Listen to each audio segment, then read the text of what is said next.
मुलीची हत्या करून मृतदेह जाळल्याची कबुली देणारे वडील आणि भाऊ जेलमध्ये आणि ज्या मुलीच्या हत्येचा दावा केला तीच मुलगी महिन्याभरानंतर जिवंत समोर.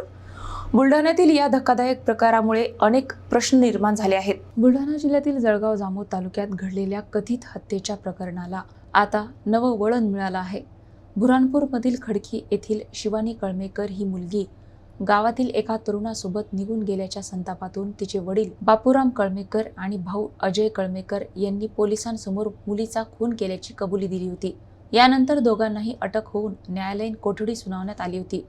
मात्र संपूर्ण प्रकरणाला धक्का देणारा ट्विस्ट तेव्हा समोर आला जेव्हा शिवानी कळमेकर स्वतः जिवंत अवस्थेत पोलिसांसमोर हजर झाली.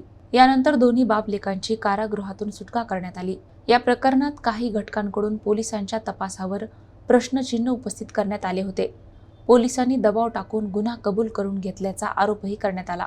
मात्र कारागृहातून बाहेर आल्यानंतर बापूराम कळमेकर यांनी माध्यमांसमोर पोलिसांनी कोणताही दबाव टाकला नसल्याचे स्पष्ट सांगत पोलिसांना क्लीन चिट दिली.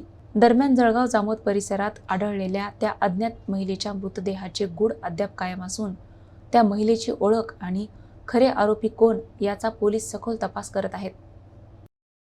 सर वो 3 बार हो गए लड़की फरार हो गए, ऐसे तरह गलत काम करे, हमारे दिमाग को चले नहीं थे। वो हिसाब से हमने हाँ बोल दी। वो लड़की की लाश बताए थे तो हमारे दिमाग में आ गया कि हमारे छोड़िए कर, हाँ बोल दी। बस उससे आगे कुछ मालूम नहीं। ढूंढते ढूंढते परेशान हो गए थे, 4-5 दिन खाना भी नहीं खाए थे, तो दिमाग काम नहीं दे रहे।